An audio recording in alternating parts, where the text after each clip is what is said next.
पोलीसवाल्यांवर दगडफेक, पोलीसवाल्यांवर दगडफेक.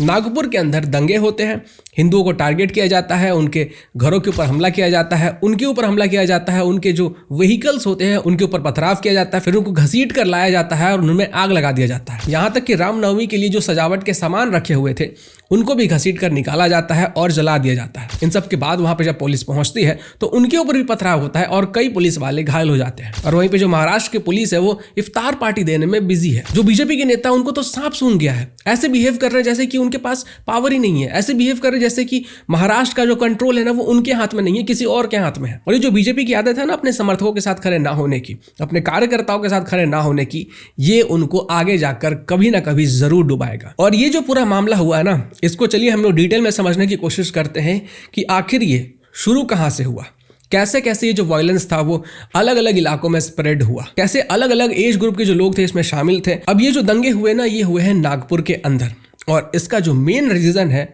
वो था कि लोग ये डिमांड कर रहे थे, हिंदूज ये डिमांड कर रहे थे कि नागपुर से कुछ किलोमीटर दूर जो संभाजी नगर है वहां पे जो औरंगजेब का मकबरा है उसको हटा दिया जाए। लोग इस बात के लिए प्रोटेस्ट करते हैं और महाराष्ट्र के अंदर खुद बीजेपी की गवर्नमेंट है, बीजेपी की गवर्नमेंट इसके ऊपर तो कोई एक्शन नहीं लेती है। लेकिन आप देखिए कि आगे चल के कैसे चीजें बदलती हैं। तो ये जो आप मैप देख रहे हो ये नागपुर का मैप है, ठीक है।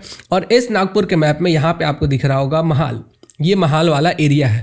अब सबसे पहले होता क्या है कि जो सबसे पहला वॉयलेंस होता है वो शुरू होता है चिटनेस पार्क से। ये जो आप देख रहे हो यहाँ पे ये है चिटनेस पार्क। अब यहाँ से जो वॉयलेंस होता है वो स्प्रेड होते होते महाल का ये जो पूरा एरिया है यहाँ तक स्प्रेड हो जाता है।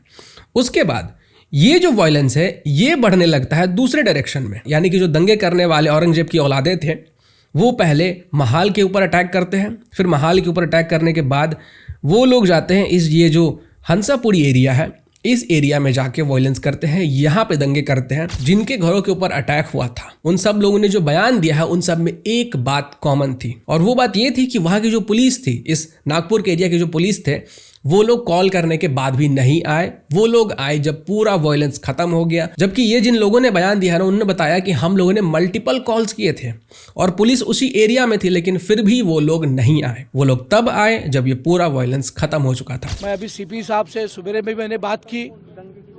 ये जो जगह है ये बहुत सेंसिटिव जगह है। यदि शहर में कभी भी कुछ होता है तो पहले 10-20 पुलिस वाले इस चौराहे पे उखड़ रहे थे। कल संजय सिंह नाम के एक पिया है, उनको यहाँ के नागरिकों ने 2-2 घंटे पहले फ़ोन लगाए, 10 बजे से फ़ोन लगाए। ये घटना 12, 1, 1:30 बजे हुई। 10 बजे से फ़ोन लगाए, वो कहीं बिजी होंगे, उनका फ़ोन बंद था कुछ। मैंने खुद फ़ोन लगाया था। फिर रात में ये जो मकान आपको सामने दिख रहा है वो सौरभ से मैंने सीपी की कॉन्फ्रेंस पर बात कराई। उसके बाद आधे घंटे में पुलिस आई, तब तक ये सब खत्म हो गया था। यानी ये दीदी रेंगेते मेरे बाजू में है, रो रही थी फ़ोन पर। बाद में इनका फ़ोन आया, बच्ची भी रो रही थी। बाद में इनका फ़ोन आया कि अभी पुलिस आई। अब सवाल यहाँ पे ये उठता है कि वहाँ पे जो उस एरिया के पुलिस वाले थे वो क्या कर रहे थे, वो कॉल का जवाब क्यों नहीं दे रहे थे।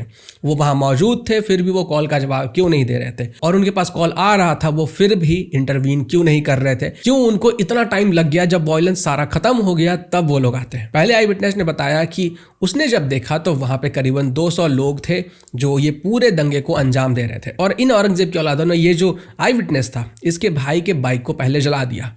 उसके साथ साथ वहाँ पे रामनवमी के लिए, आपको पता है रामनवमी आने वाला है, तो रामनवमी के पोजीशन के लिए भाई जो सजावट का सामान होता है वो रखा हुआ था, उनको वो लोग खींच के बाहर निकालते हैं और फिर उसको जला देते हैं। अब यहाँ पे इस चीज का औरंगजेब के मकबरे से क्या लेना देना है? क्या ये सिर्फ एक कोइंसिडेंट था कि इतने सारे लोग अचानक से पहुंच जाते हैं, नारेबाजी करने लगते हैं और औरंगजेब के मकबरे को हटाने के नाम पे उसके ऊपर जो वॉयलेंस करते हैं उसमें रामनवमी के लिए जो चीजें रखी रहती है उसको जला देते हैं। इस आई विटनेस ने यह भी बताया कि जब ये पूरा मॉब आ रहा था तो उन्होंने सबसे पहला जो टारगेट किया था वो था सीसीटीवी कैमरा, कि किसी की तस्वीर ना आए ताकि बाद में पहचान ना किया जा सके कि वो कौन लोग थे जिन्होंने इस पूरे घटना को अंजाम दिया।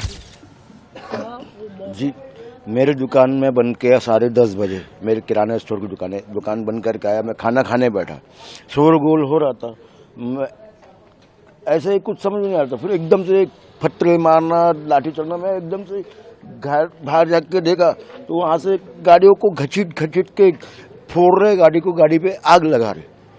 3 लोग अंदर घुसे, उन लोग को ऊपर से भैया लोग ने चिल्ला चले, एक तो उन लोग निकल गए। मैं वो बता रहा, पूरी गाड़ी ऐसे जल के ऊपर तक अंगार जल रही थी, वो पूरी गाड़ी थी। मैं आया पानी का पाइप लेके गाड़ी को मैं कैसे बुझाने के लिए, तो मेरे को पत्थर फेंक के मार दिए।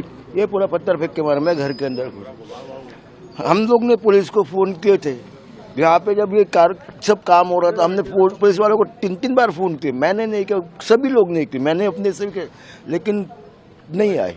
वो आए कब? जब ये पूरी पिक्चर ख़त्म हो गई, उसके बाद पे वो जला जुलू के मार के और भाग गए। वो आधी गली से उधर आधी गली से उधर भाग गए। उसके बाद पे पुलिस आई। एक दूसरे आई विटनेस ने, जो कि एक महिला है, उन्होंने बताया कि ये जो दंगाई थे ना, औरंगजेब की औलादे थे, इन्होंने अपने मुंह पे स्कार्फ बांधा हुआ था ताकि किसी को पता ना चले। इनके हाथ में तलवारें थी, इनके हाथ में डंडे थे, इनके हाथ में पेट्रोल बम था, और वहां पे आसपास में जो व्हीकल्स थे, बाइक था, कार था, उनको खींच कर लाया जा रहा था और उनको जला दिया जा रहा था। एक और आई विटनेस ने यह बताया कि करीबन 500 से 1000 लोग थे और उन्होंने इस आई विटनेस के गाड़ी को भी जला दिया, और टोटल इन्होंने करीब 20 से 30 गाड़ियों को जलाया था।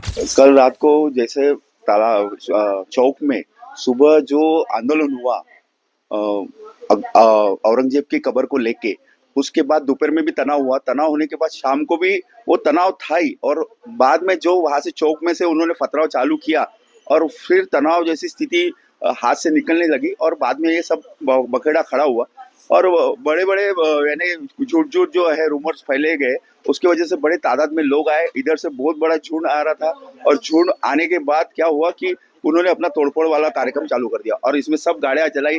उन्होंने, उनके पास पेट्रोल बम थे, बड़े बड़े पत्थर थे, आप यकीन नहीं कर सकते इतने बड़े बड़े पत्थर उन्होंने फेंके। कितने की संख्या में लोग आए? वो कम से कम 200-300 की संख्या में लोग थे।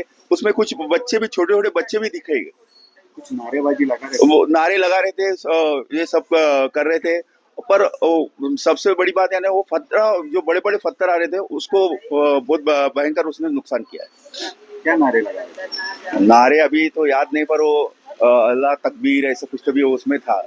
एक और आई विटनेस ने यह बताया है कि ये जो दंगाई औरंगजेब की औलादे थे, ये करीब 1000 लोग थे, और इन्होंने जब देखा कि छतों के ऊपर बच्चे दिखाई पड़ रहे हैं, तो उनके ऊपर भी इन लोगों ने पत्थर से हमला किया। फिर इनके घर के शीशे तोड़ दिए गए, दरवाजे तोड़ दिए गए, और इनके गाड़ी को जला दिया गया। अब ये जो पूरा दंगा हुआ, इसमें करीब 15 पुलिस वाले भी घायल हुए। अब ये जो औरंगजेब की औलादे हैं, जिन्होंने नागपुर के अंदर पूरा दंगा किया, इन्होंने 15 पुलिस वालों को भी इंजर्ड कर दिया। और इन सभी विटनेस में एक और चीज़ जो कॉमन थी, वो ये थी कि इनका कहना था कि ये सभी लोग मजहबी नारे लगा रहे थे। अब जब ये सभी चीज़ें हो जाती हैं, उसके बाद बीजेपी के नेता क्या कर रहे थे भाई?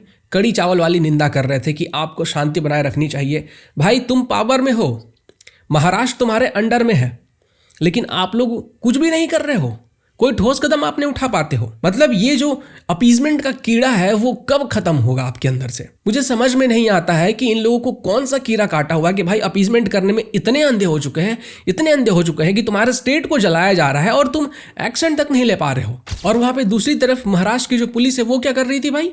महाराष्ट्र की पुलिस इफ्तार पार्टी अरेंज करवाने में लगी हुई थी। बाद में जब लोग इसके ऊपर आउटरीच करते हैं, तो फिर पता चलता है कि ये जो इफ्तार पार्टी थी, वो कैंसिल कर दी गई। अरे इफ्तार पार्टी आप लोगों ने कैंसिल कर दी, वो तो समझ में आ रहा है, लेकिन ये किसके कहने पे इफ्तार पार्टी अरेंज करवाई जा रही थी? एक तरफ आपका नागपुर जल रहा है, आपके जो पुलिस वाले हैं उनको घायल कर दिया गया है, कई सिविलियंस घायल कर दिए गए हैं, कई सारे जो गाड़ियां होती हैं उनको जला दिया गया है, कई लोगों के ऊपर, कई लोगों के घरों के ऊपर अटैक किया गया, लोगों के ऊपर भी अटैक किया गया, और आप लोग इफ्तार पार्टी करवाने में लगे हुए थे। और ये जो बीजेपी के नेता है, इनकी इतनी गंदी आदत है, ये अपने स्टेट तक को प्रोटेक्ट नहीं कर पाते हैं। और बीजेपी के जो नेता है ना, उनसे मैं कहना चाहूंगा कि क्या फायदा हुआ? महाराष्ट्र के अंदर आप पावर में है, क्या फायदा हो गया, क्या डिफरेंस हो गया? जब किसी नॉन बीजेपी रूल्ड स्टेट में ऐसा कुछ होता है, तब भी आप कुछ नहीं कर पाते हो। जब आपके रूल्ड स्टेट में कुछ होता है, तब भी आप कुछ नहीं कर पाते हो। और आप लोगों की एक इतनी बुरी आदत है कि आप लोग अपने समर्थकों के साथ खड़े नहीं होते हो, ना ही आप अपने कार्यकर्ता के साथ खड़े होते हो।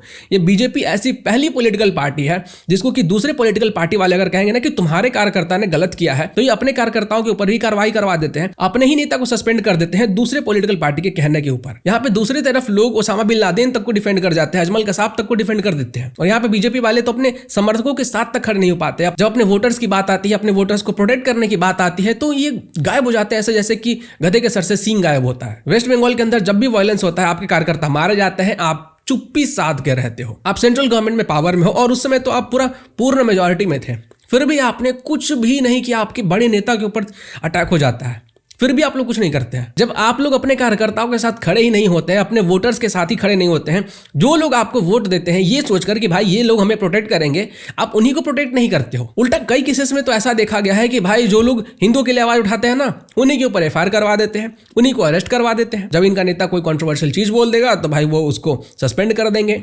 क्यों सस्पेंड कर देंगे? क्योंकि दूसरे पॉलिटिकल पार्टी वाले बोल रहे हैं कि तुम्हारे नेता ने गलत किया तो तुम उसके सस्पेंड करो, और ये कर भी देते हैं। आप लोग जिसको खुश करने के चक्कर में लगे हुए हैं ना, वो कभी भी खुश नहीं होने वाला है। पिछले इलेक्शन में आप लोगों को समझ में नहीं आया क्या? आप अपनी जान भी दे दोगे, अपनी सीट दे दोगे ना PM की, तब भी ये लोग आपको वोट नहीं करेंगे। पता नहीं ये चीज आप लोगों को कब समझ में आएगी। आप लोग जानबूझकर ऐसे अंधे बने हुए हो, या फिर आपके अंदर कोई कीड़ा है कि भाई हमें उनको खुश करना है जो हमसे नफरत करते हैं, जो कभी हमें वोट नहीं देंगे, जो देश को जलाना चाहते हैं, उनको जलाना चाहते हैं, जो हमें वोट देते हैं। मुझे आज तक समझ में नहीं आया कि करना क्या चाहते हो आप लोग। एक दिन ऐसा आएगा कि जो आपको वोट देते हैं ना, आपके जो कोर वोटर्स है, वो आपके ऊपर विश्वास करना छोड़ देंगे, वो आपको वोट देना छोड़ देंगे, वो जाकर नोटा दबाकर चले आएंगे, और जो दूसरे तरफ के लोग हैं ना, वो अपने वोट से अपने पार्टी को जिता देंगे। आप लगे रहिएगा अपीजमेंट करने में, खुश करने में। समय ऐसा आएगा कि जो हाल अभी कांग्रेस का हो रहा है वो अभी BJP का हो जाएगा। और सोशल मीडिया के ऊपर जो लिब्रांडोज है ना, तो वो तो अलग ही मजे में है भाई। वो कह रहे हैं कि इन सब का जो श्रेय है, मतलब ये जो औरंगजेब की औलादों ने दंगा किया है ना, इसका रीजन है क्योंकि छत्रपति संभाजी महाराज के ऊपर जो छावा फिल्म आई थी,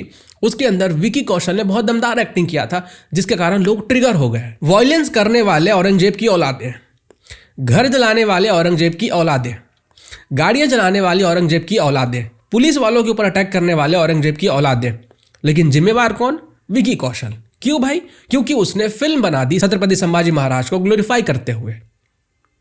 बहुत बढ़िया, यही है सेकुलरिज्म हमारे देश का। यहाँ पे जो दंगा करने वाला होता है, जो दूसरे की जान लेने वाला होता है ना, वही विक्टिम हो जाता है। मेरे हिसाब से मुझे ये कोई भी कोइंसिडेंस नहीं लग रहा है कि अचानक से बस औरंगजेब की मकबरे को तोड़ने के चक्कर में या उसको हटाने के कारण प्रोटेस्ट किया जा रहा था, और फिर अचानक से लोग आकर जुट गए और उन्होंने हिंदुओं के ऊपर हमला कर दिया। इन सब चीजों के पीछे कोई और बहुत बड़ा रीजन है जो अभी तक सामने नहीं आया है, और मुझे भरोसा नहीं है कि वो सच्चाई जो है वो भी सामने आई है, क्योंकि गवर्नमेंट को फर्क ही नहीं पड़ रहा है। ना आप कोई ठोस कदम उठा रहे हो, ना आपके एटीट्यूड को देखकर लगता है कि आप इन सब चीजों को कंट्रोल करने की कोशिश कर भी रहे हो। अपने कार्यकर्ताओं के साथ ही खड़ा ना होना, उनके साथ जब भी कुछ गलत हो तो चुप्पी बांध के रहना, ये ज्यादा दिन तक नहीं चलने वाला है। ये ज्यादा दिन तक नहीं चलने वाला है। लोग आपसे मुंह मोड़ लेंगे। आप ये गांठ बांध लीजिए, लिख कर ले लीजिए। मुंबई पुलिस का तो इतिहास रहा है कि अगर वो सॉल्व करने के ऊपर आ जाए ना, तो बड़े से बड़े केस को सॉल्व कर सकते। एक चप्पल से उन्होंने एक केस को सॉल्व कर दिया था। फिर यहाँ पे तो औरंगजेब की कुछ औलादे ही हैं, क्या आप उनको ढूंढ कर, उनको आइडेंटिफाई करके, उनका इलाज करके उनसे कंपेंसेट नहीं करवा सकते हो? ये दंगे फसाद में जितने लोगों की भी प्रॉपर्टी गई है, क्या आप उसकी भरपाई उन लोगों से नहीं कर सकते हो? कर सकते हो, आपके पास पोटेंशियल है। बट वही बात आ जाती है कि गवर्नमेंट का इंटेंशन होना चाहिए। ऐसे दंगों से निपटने का क्या उपाय है? ऐसे दंगाइयों, ये जो औरंगजेब की औलाद है ना, इनसे निपटने का एक ही उपाय है कि एक ब्लू इंक लेकर आओ, जो कि जल्दी से उतरता ना हो, धोने से भी ना जाता हो, केमिकल से रगड़ने से भी जल्दी ना जाता हो। और उस ब्लू इंक को जब कोई भी दंगा होता है तो सबके ऊपर छिड़क दो। जिसके जिसके ऊपर कलर लगा हुआ है, अब उसको भागने दो। कहां तक भागेगा? जब वो घर में घुसेगा, छिप जाएगा, उसके बाद आप पुलिस भेजो, एक एक घर की तलाशी लो कि किस किस घर में किस किस के ऊपर ये जो रंग है ब्लू कलर का, ये जो इंक है ब्लू कलर का, वो लगा हुआ है। उनको घसीट कर निकालो, उनका इलाज करो, और फिर ये जो हरजाना है ना, उन्हीं के प्रॉपर्टी को बेचकर, उन्हीं को नीलाम करके उनसे हरजाना निकलवाओ। इसके अलावा कोई ऑप्शन नहीं है इन दंगाइयों को, इन पत्थरबाजों को, इन औरंगजेब की औलादों को सीधा करने का। औरंगजेब की औलादों को सीधा करना है तो ऐसा कोई ठोस कदम उठाना होगा। बाकी आप लोगों से यही निवेदन रहेगा कि वीडियो को शेयर करें, गवर्नमेंट तक हमारी आवाज पहुंचाएं। नमस्कार।